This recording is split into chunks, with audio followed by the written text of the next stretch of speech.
Olá, bem-vindo à nossa aventura em Samuel. Nós estamos embarcando neste mundo cheio de detalhes, de sentimentos, de conflitos, de crise, e nele nós estamos percebendo a bondosa mão de Deus dirigindo, cuidando e nos ensinando. Hoje, quero contar aquilo que está no capítulo 1, a partir do versículo 20, porque depois de um ano que voltaram do último encontro lá em Siló, Ana engravidou e teve um filho. E ela deu o nome a esse filho de Samuel, pois ela disse: eu pedi ao Senhor. E quando chegou a época de voltar a Siló para o sacrifício, Ana não acompanhou seu esposo. Era a primeira vez que ela não voltava lá, porque ela disse: depois que o menino for desmamado, eu o levarei e o apresentarei ao Eterno e ele ficará ali para sempre.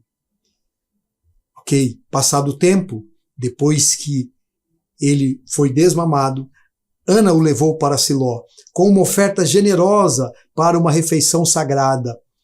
E então o menino ficou em Siló. Quando eu olho para esse texto, eu vou perceber alguns detalhes. Você pode ler o texto e vai encontrar. Primeiro que, depois que Ana sai do santuário, abatida, triste, ela vem com uma palavra de esperança dita pelo sacerdote Eli: vá em paz, que o Deus de Israel conceda o seu desejo. Mas você imagina a tensão que foi passar um ano esperando, nada acontece.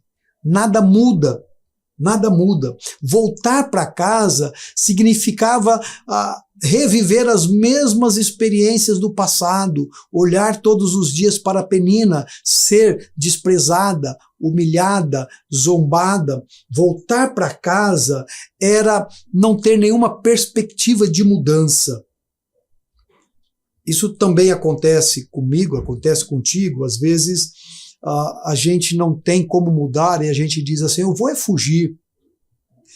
Mas passado um ano, nasce um bebê.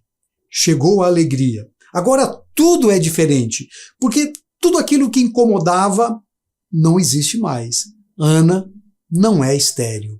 Este é o pedaço da aventura. O que eu vou aprender nesse pedaço de aventura? Então eu vou olhar para o texto e algumas lições. Primeira lição que o texto vai nos ensinar: que nós nem sempre podemos apagar a nossa vida, o nosso passado, como um reset e começar tudo de novo. Não dá para passar borracha nas coisas.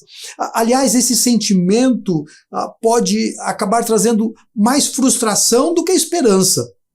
É preciso encontrar paz e buscar a paz a partir do momento em que nós estamos, no agora. Eu preciso entregar a Deus o meu passado, confiando que Ele perdoou e confiando que está seguro nas mãos dEle. Segundo desafio que esse bloco da aventura vai nos dizer é de que cuidar de filhos pequenos é tarefa de pais. Ana abre mão de uma das experiências mais incríveis, que era a visita anual ao santuário. Todo judeu fazia isso. Mas Ana sabe, é o momento de se dedicar a Samuel. É minha responsabilidade e eu não vou transferir a ninguém. Ninguém vai cuidar dele, a não ser eu. Ana encara a maternidade não como um peso, como um fardo. Eu não posso viajar, eu não posso trabalhar, mas como um privilégio, porque Samuel é presente de Deus.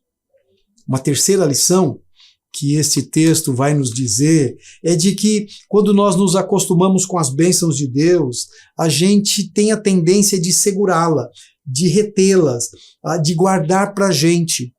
Então Deus me dá algo e eu seguro. E eu deixo de ser um canal abençoador e passo a ser um tanque, uma caixa d'água sem saída.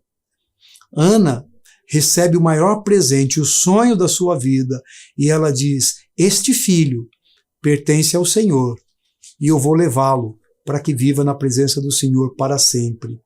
Uma outra lição que esse texto vai nos dizer diz respeito à fidelidade. Ana sabe que só Deus podia acalmar o seu coração abatido pelas lutas da casa, pelas lutas do seu casamento. Mas, ao contrário de voltar-se a Penina com um sentimento de vingança, de rir da sua parceira, dizendo, olha, você agora vai pagar por aquilo que fez. Ana não é vingativa, Ana decide celebrar ao Senhor. E quando o menino já é maior, eles voltam para o santuário com uma grande oferta de festa. Até Penina festejou a alegria de Ana. E aqui nós precisamos entender que as bênçãos de Deus não servem, nem devem servir como instrumentos de deboche, nem de vingança, porque o outro falou ou deixou de falar, mas como instrumentos de celebração e alegria. E por fim, a gente pode entender, como Ana, que viver para Deus, só isso já é suficiente para tornar a nossa vida melhor.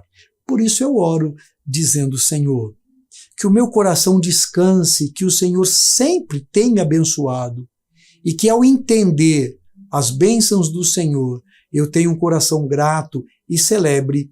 Amém. Até nossa próxima aventura.